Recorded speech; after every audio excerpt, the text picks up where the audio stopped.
Hello, everyone, and welcome to Petite to Queen's Claim Your Career Crown podcast.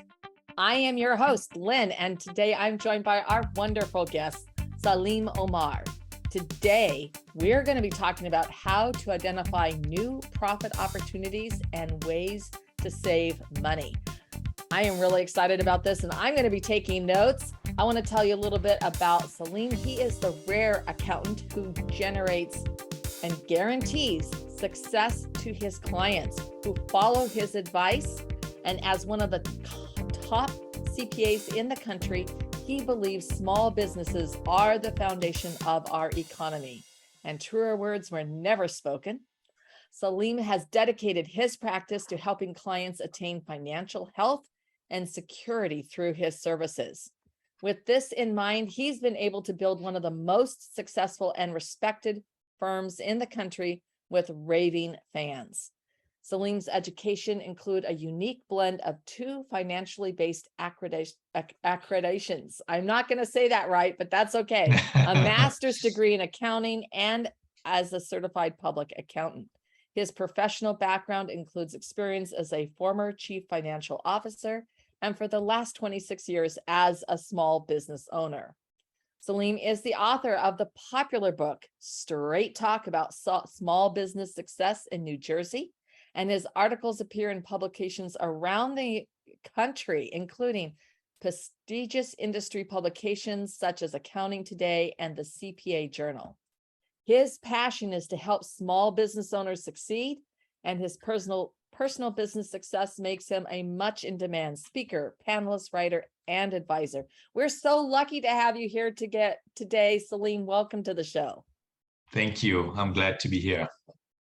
I am thrilled as well. And for those of you who are joining us for that very first time, hey, don't miss out on a single episode. So go ahead and subscribe to Claim Your Career Crown wherever you get your podcasts. And if you love what we're doing and you love the show, please take that extra moment to give us a 5-star review. All right. So Salim, I'd love to get into the background of how you went from being a CFO into starting your own firm and really what inspired you to build the business that you've built. Great. Yeah, I'd love to get into that. But first, Lynn, I do want to mention how you and I got together, and I interviewed you you were interviewed on my show recently, and you shared so much insight. And I was telling you earlier that I was taking notes and I was sharing some of the strategies that you shared. And so there's a lot of value that you're bringing to small business owners, and I'm appreciative of that. You brought a lot of value to my audience recently when you shared so many gems and tips and strategies relating to sales and how to maximize sales and profits and so forth. So thank you first there. My origin story is I was born and raised in Kenya, East Africa. I came here at the age of 20 for higher education. So I went to school, bachelor's in finance in Texas, master's in accounting, as you said, and became a CPA. And I worked as a CFO in a small investment boutique firm located in New York City. And that was corporate America. And I was not enjoying corporate America. And I come from an entrepreneurial family. Back in Kenya, we owned a business. I was like, man, I want to start my own business. How difficult can it be? And I want to be my own boss. And so I started my business, and it's an accounting firm, a CPA firm, I practice, and I was 31. And I tell you, Lynn, it was so challenging. Those first 6 or 7 years were very, very challenging. It was far from what I thought it would be. Yeah. I was working long and hard. I didn't have much to show for. I was having struggles with keeping employees, at a revolving door with that. Like there was client fires and I was trying to put out, and I was feeling very empty. Yeah. I said, man, this entrepreneur thing, it's not a dream. It's a monster. It's so difficult. And, that thinking led to an epiphany that I perhaps did not know how to create and run a successful business in America. And so I started studying successful entrepreneurs. What are they doing? What are they not doing? How are they doing it? I became fascinated with that. I'd read every book I could get my hands on with the little money I had. Barnes and Noble was my favorite bookstore. I would watch, I would buy cassette tapes or videotapes. And then I started hiring some of the best coaches that are out there. And what that did is it transformed my own business, my own practice, where I was recognized by Accounting Today, the premier magazine. They had a full cover story on me. And then I started sharing my strategies with other accountants because many were struggling.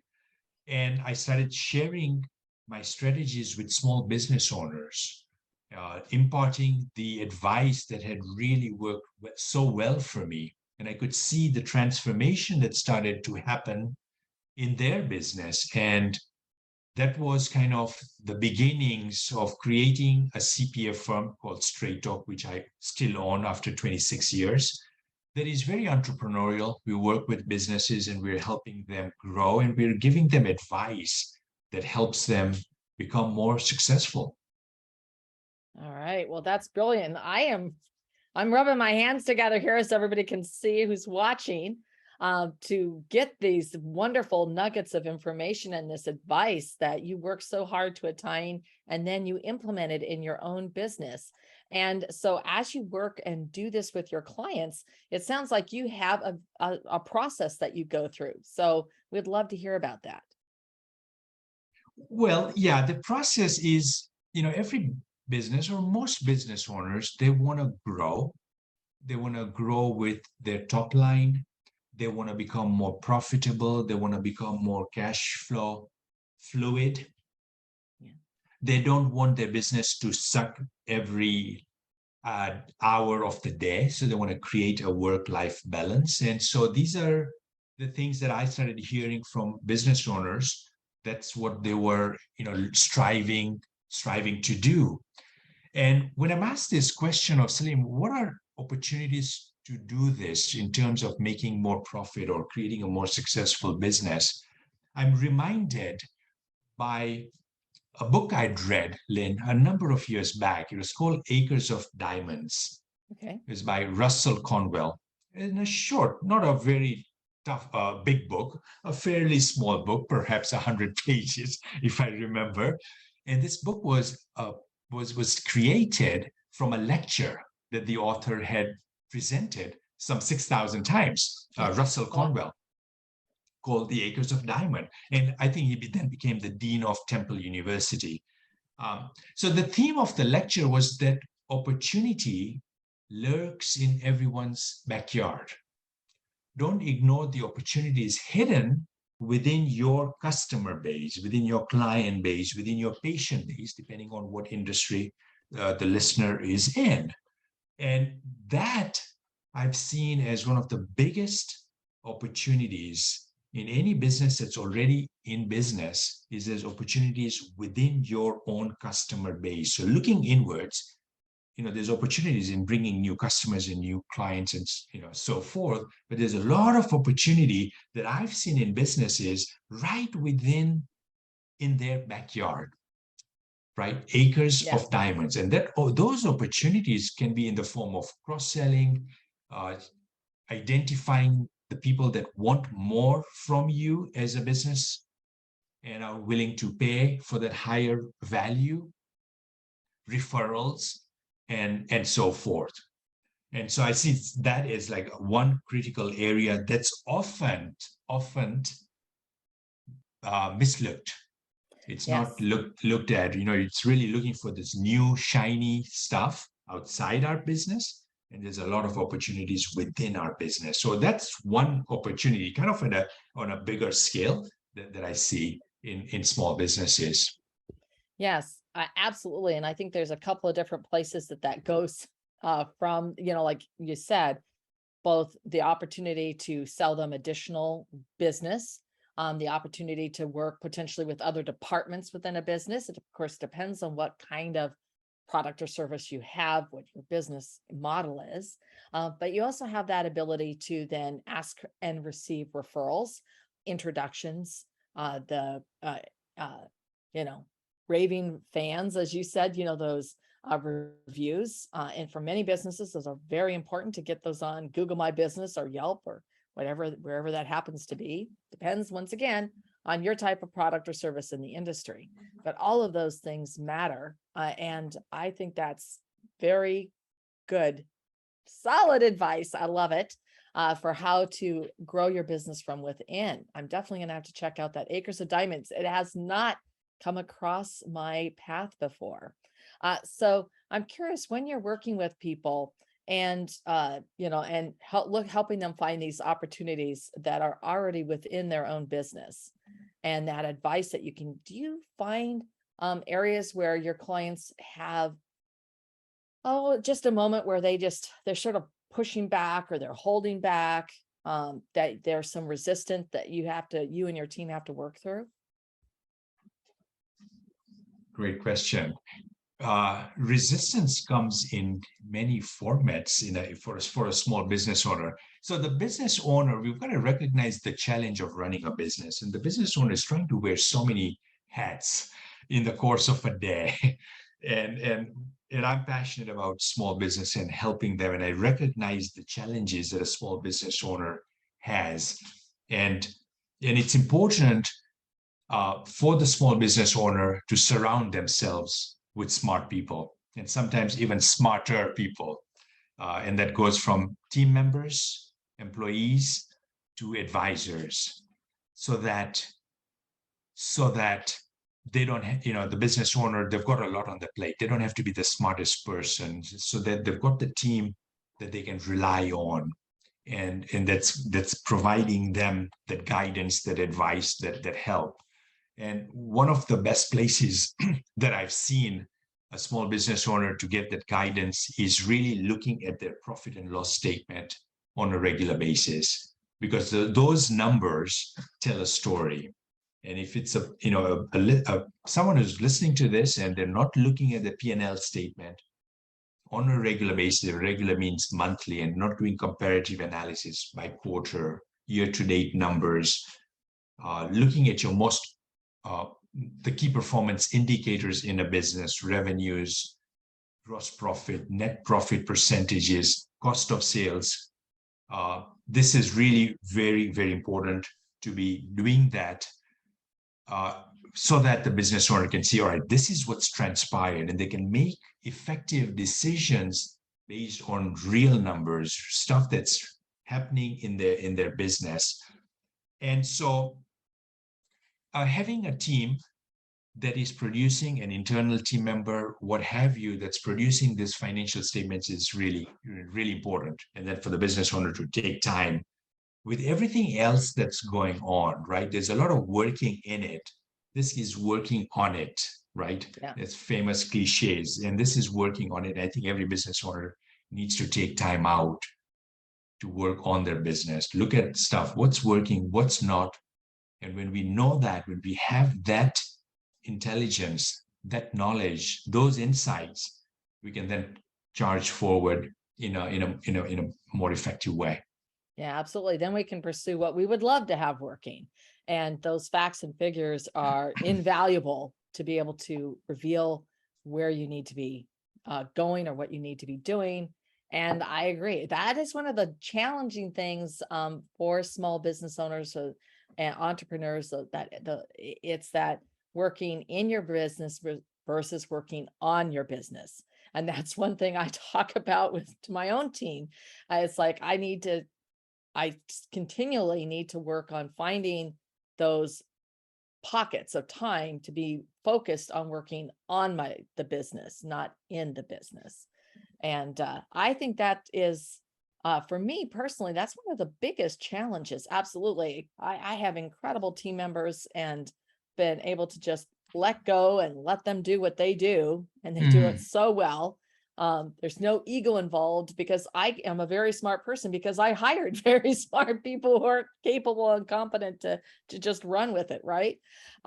So I'm just curious, some of the other pieces of advice and the things that you learned that you would like to share with the audience. I'd love to hear like your top 3 pieces of what entrepreneurs and small business owners could take a look at today that could help them be more profitable and have a more effective team or their organization? Yeah, great question. I mean, the biggest expenses in most organizations are income taxes, labor cost, marketing expenses, right? And so it is profitable. It is a good investment of time to look at these three and saying, hey, are we doing everything we can to optimize the ROI from them? So income taxes, we're doing everything we can to make sure that we're paying the least amount in income taxes. Look, so many tax laws are always changing, like always Yes. changing. Are we doing everything we can to absolutely minimize the taxes? So why pay Uncle Sam any more than we have to, Right. right? And we're making the right financial decisions, keeping taxes in as part of the picture. So tax planning, one of the big expenses that we see in every business, we want to pay attention to that. Second is labor cost, Lynn. Yeah, and are we doing as a business? Are we doing everything we can to get the best ROI from our labor? So, culture, is it a healthy culture? Is it fostering productivity? Do we have roles and responsibilities that's clearly laying out the expectations and bringing accountability? Are we meeting on a regular basis so that everyone's in the know? There's open communication, there's training meetings and so forth. So we're doing things to optimize the labor, the labor component. And then there is marketing. And I've seen this so many times, time and time again, when we're meeting with a client and we're reviewing their financial statements and the need to track marketing, what marketing is giving us the best ROI, which Right. one is average and which one is not giving us the results we want. And so when we know that, we can then make decisions, say, hey, let's channel the money we're spending on stuff that's not working for us or is not that effective for us. We're not getting the best ROI. Let's channel it to the avenues that are. Yeah. Yeah. And that makes such a big difference, because that's what business is about. It's about innovation, and it's about fine-tuning stuff, and it's really finding those small things in multiple places. So we don't need like a huge breakthrough idea. For most businesses, there are no breakthrough ideas. But if we do the constant and never-ending improvement, kaizen, in a Japanese term, every Yes. day, constant and never-ending improvement. Yeah. A tweak here, a tweak here, a tweak here.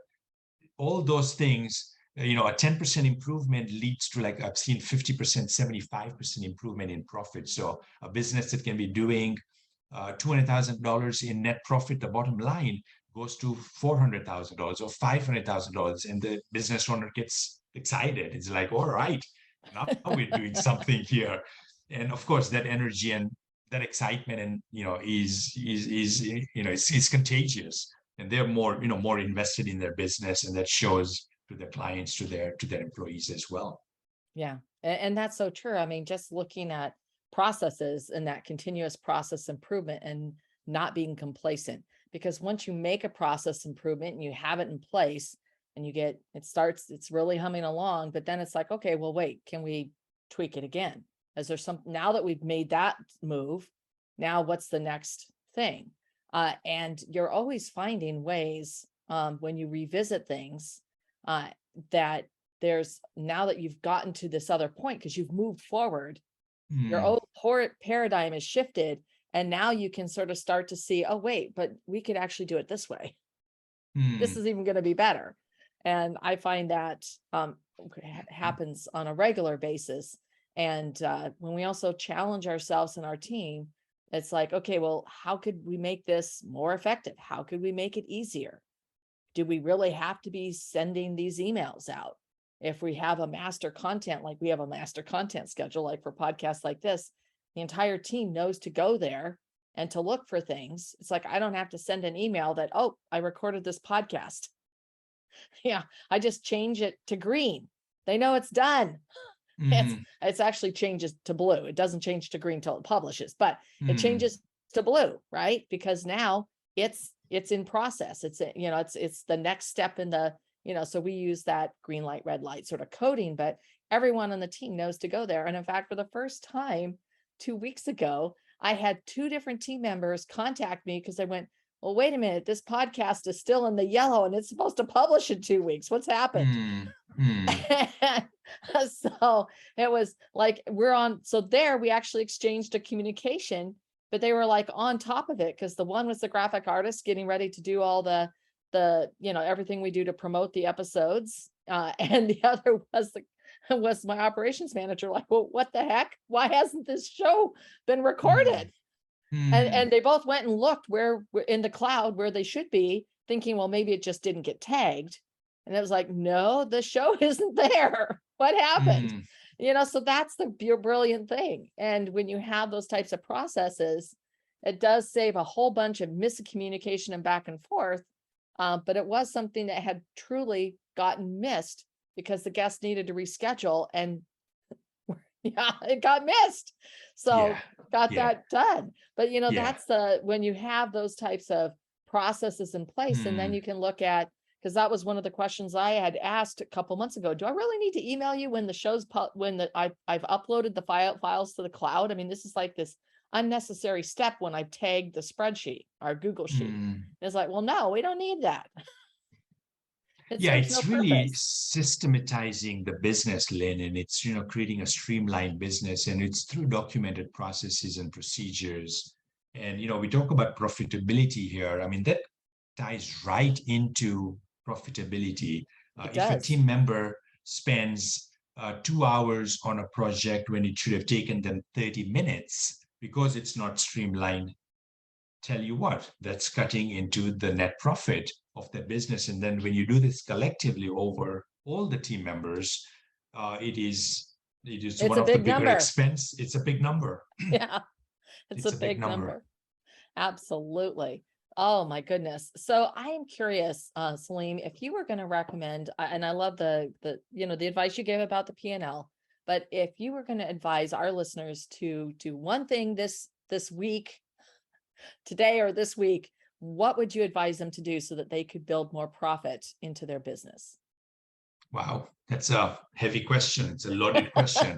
One thing they would do, I think, for most businesses, understanding their role of a CEO, being a CEO, it's back to the working on it. They've got to step out. And the way to step out is to have the right team. It's to have the right set of advisors so that they can also play the role of CEO. And so that's an important recognition that I want folks to kind of reflect on, is how much are they buried in the day-to-day? Yes.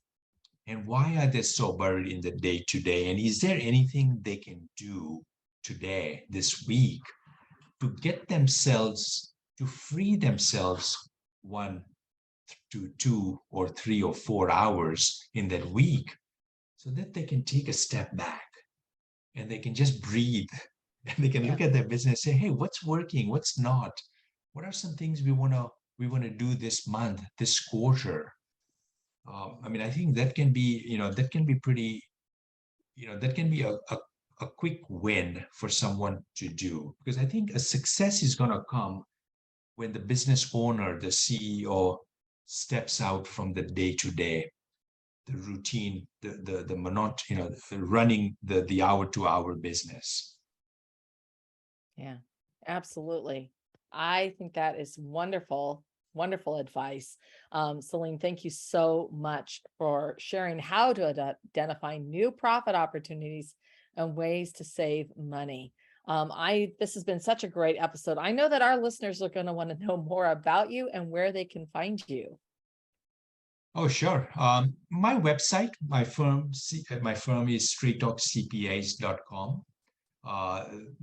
Good information there in terms of getting to know us. There is also a way to schedule a meeting if that's something someone wants to do, schedule some time. And really the first place when we have a meeting is to review the financial statements and really see the story. What are the financials? What story are the financials saying? Together with having a conversation about what's the business owner's vision. Where do they want to be 3 years, 5 years from now? That with what's transpired, that can be a good way for someone to kind of if they want to go in that direction of reaching out. All right, that's fantastic. And we'll be sure to include all of Salim's links right down below, so he's one click away. This has been such an informative discussion. Thank you so much, Salim. And thank you to everyone who tuned in.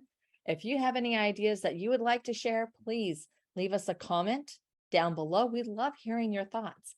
And if you have a question or would like to suggest a topic for discussion, you can email us at jointheconversation@petitequeen.com. And of course, to stay current on all of our insightful advice, our breakthrough advantages, and incredible episodes like the one today where you should have been taking notes, I would love to have you sign up for our weekly wisdoms newsletter at petitequeen.com.